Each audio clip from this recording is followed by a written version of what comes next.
The gun pressed cold against Isabella Grant's back, and for the first time in years, the billionaire felt powerless. Around her, diners froze in terror as four masked men sealed the doors of Manhattan's most exclusive restaurant. Their leader, Victor Kane, barked an order: phones on the table, wallets out, or someone dies. But in the middle of all this chaos, one person didn't flinch. Jordan Cole, just 15 years old, sat quietly at his corner booth. His school uniform still smelled faintly of cafeteria pizza, his backpack slouched at his feet. While grown men shook and whispered prayers, Jordan calmly wiped ketchup from his mouth, as though this was just another evening meal. Victor noticed him. "You think this is a game, kid?" he growled, pointing his weapon at Jordan's face.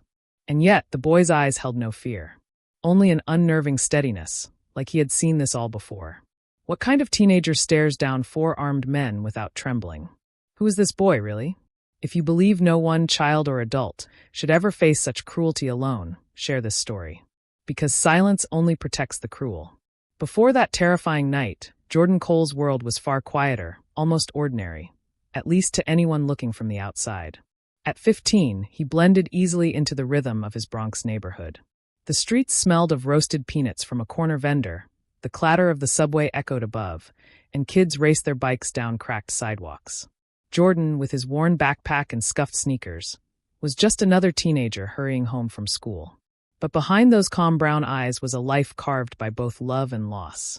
His father, Colonel Ethan Cole, had been everything to him, a towering figure who carried discipline in his voice but warmth in his embrace. On Sunday afternoons, when other kids were glued to video games, Ethan had Jordan in the backyard, teaching him how to read people, how to notice details most ignored. The world hides its truths in plain sight, son. Learn to see them. 3 months ago, Ethan was gone. Official reports said heart attack. But Jordan knew better. He had overheard hushed phone calls, seen his father's secret files vanish overnight, and watched unfamiliar cars idle too long outside their building. His father had been investigating something dangerous. And Jordan carried that knowledge like a stone in his chest. His mother, exhausted but resilient, tried to stitch their lives back together. She worked double shifts at a clinic, leaving Jordan to manage school, homework, and his younger cousin who often stayed with them.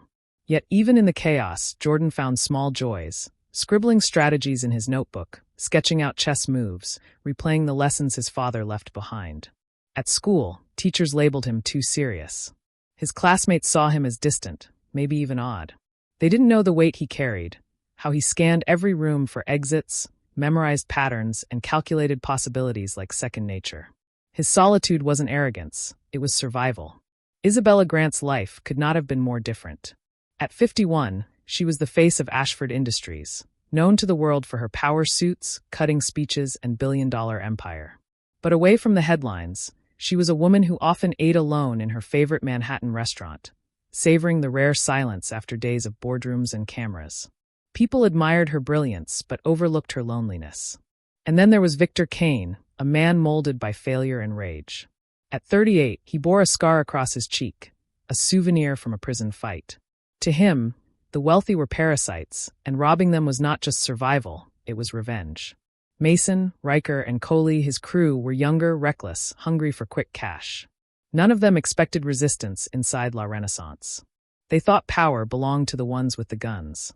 That evening, fate braided these lives together. Isabella walked into the restaurant expecting nothing more than an elegant dinner. Jordan walked in craving only a hamburger and a quiet corner. Victor and his men walked in with weapons, ready to take what was not theirs. What no one knew was that the boy in the school uniform was not just another diner. He was his father's son.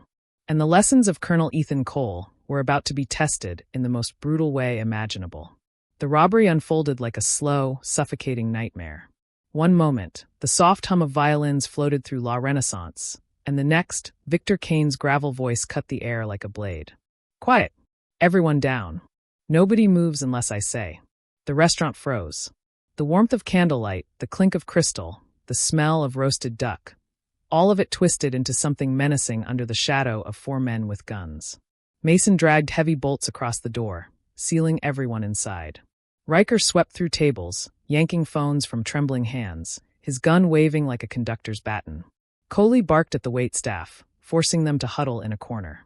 At the center of it all sat Isabella Grant. At 51, she was no stranger to high-stakes rooms, but this was different. Boardrooms bowed to her presence. Here she was just another body pressed under the cold barrel of a gun. Her pulse thundered in her ears.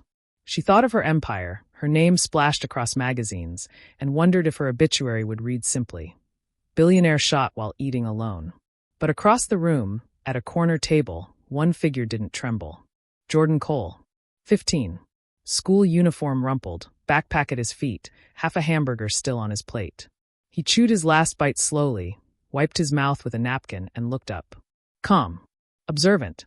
Not a single line of panic on his young face. "Hey, kid," Coley snapped, storming over. His gun clattered against a glass as he slammed Jordan's phone off the table. "You deaf?" Hands on the table.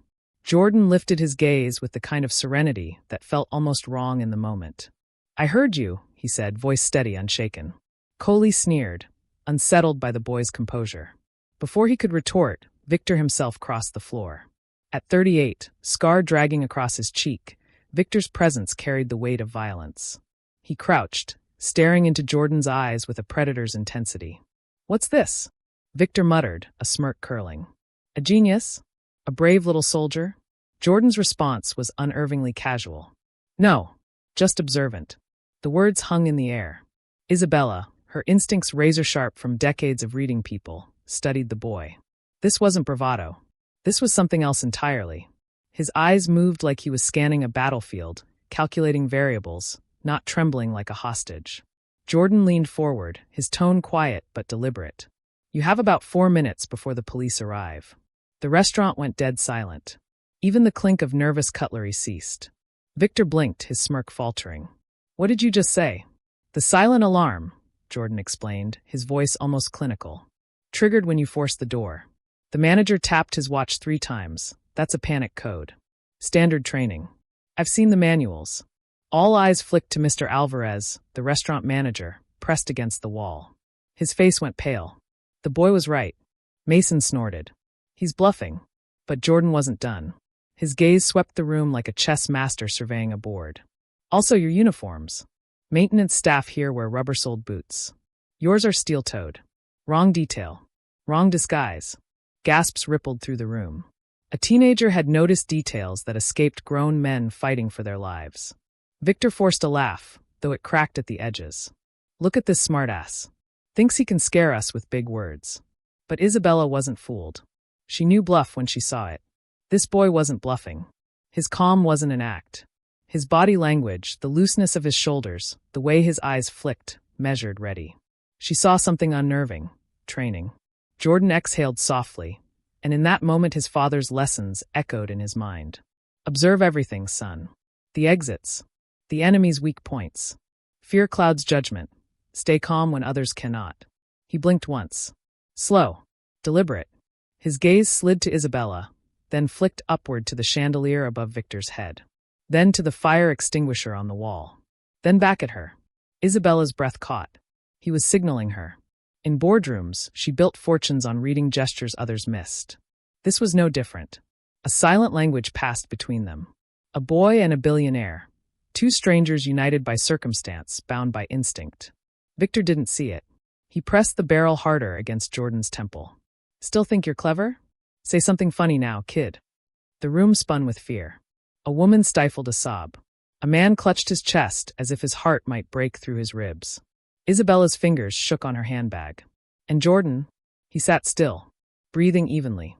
The faintest trace of something unreadable on his lips. Not a smile, not a smirk, but control.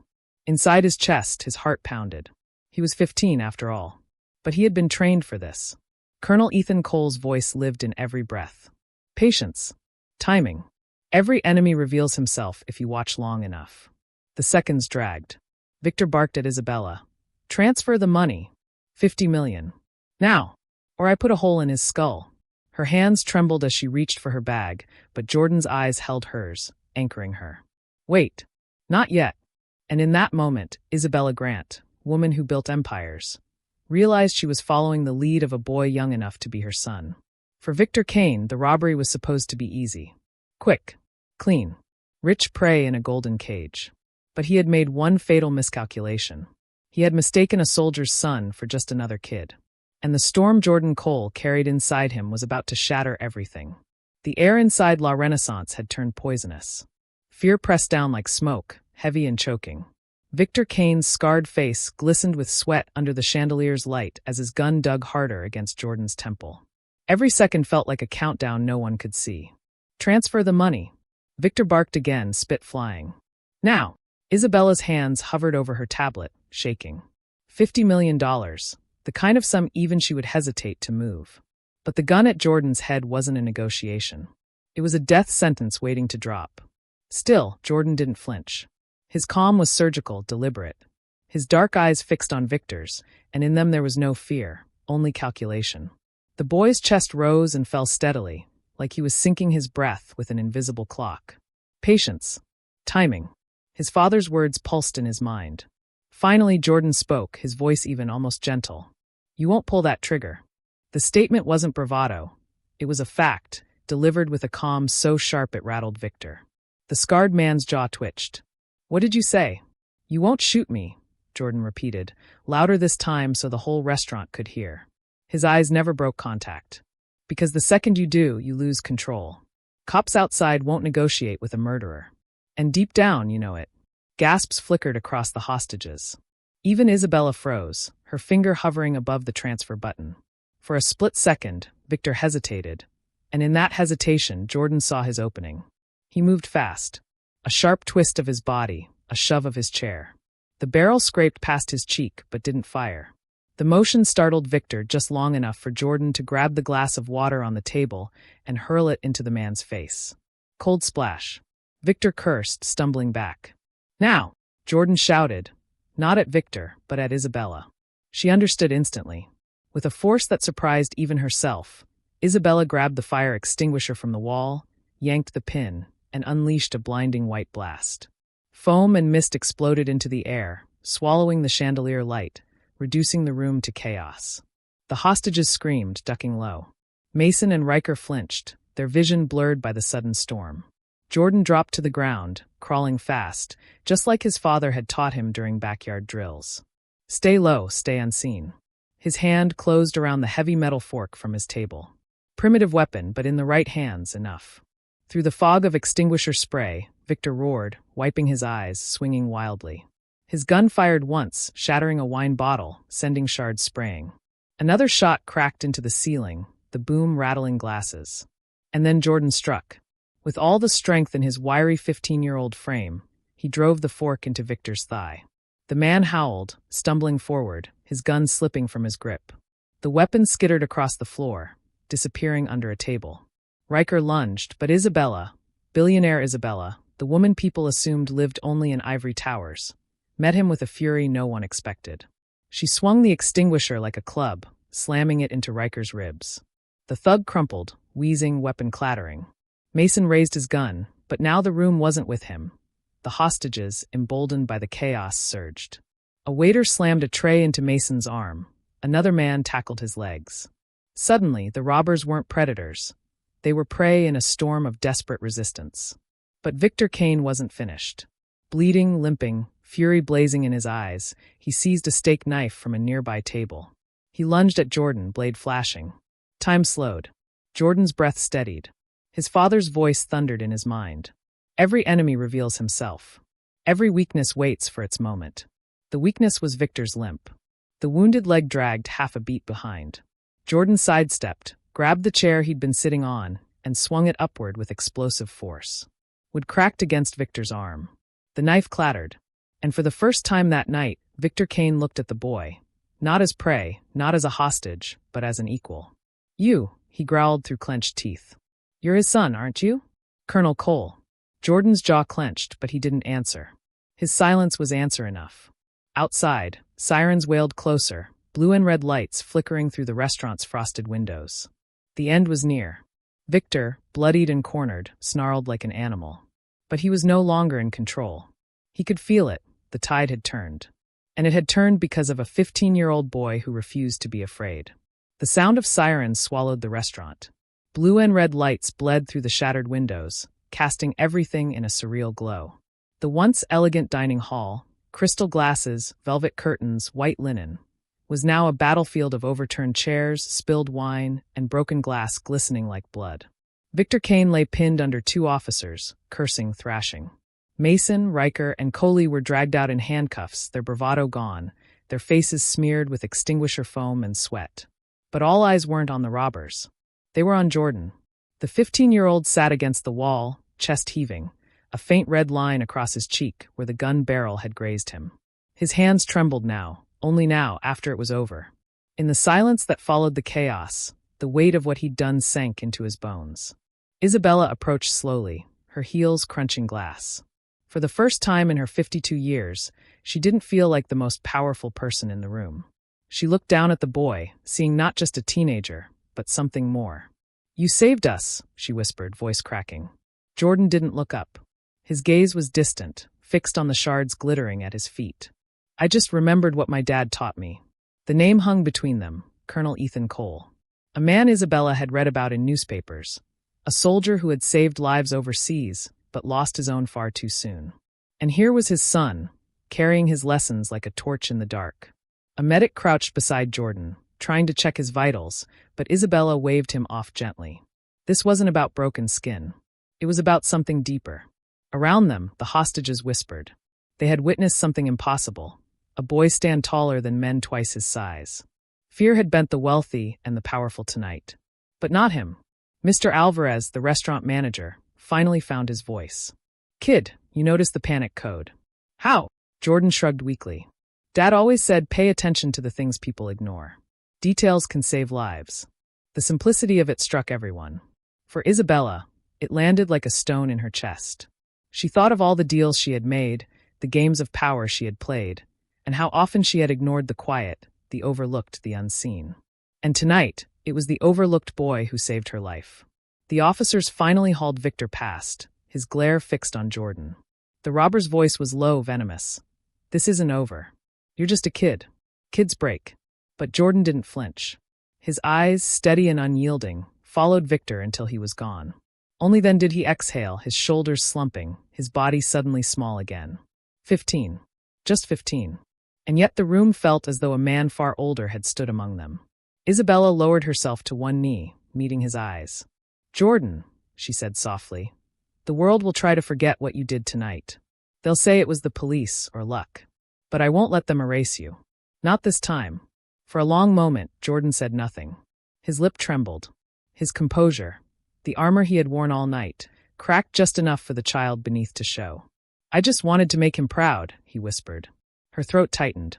She reached for his hand, and for once in her life, she wasn't Isabella the billionaire, the untouchable, the woman who conquered boardrooms. She was just a human being, clinging to the bravery of a boy who reminded her what courage truly looked like. The police cleared the last of the scene. The hostages were escorted out into the night air, wrapped in blankets, faces pale but alive. One by one they glanced back, not at the wreckage, not at the robbers, but at Jordan. Outside, reporters were already gathering, microphones flashing, questions shouted into the night. But Jordan stayed seated a moment longer, breathing slow, staring at the door where his father would never walk in again. And then, in a whisper only he could hear, he said, "I did it, Dad." The world would remember the billionaire, the robbers, the chaos. But those who were there that night, they would remember the boy. And the haunting question lingered for every witness, and for every viewer hearing this story now. If you were there that night, would you have stayed silent or stood up beside him? Because silence protects the cruel. But courage changes everything.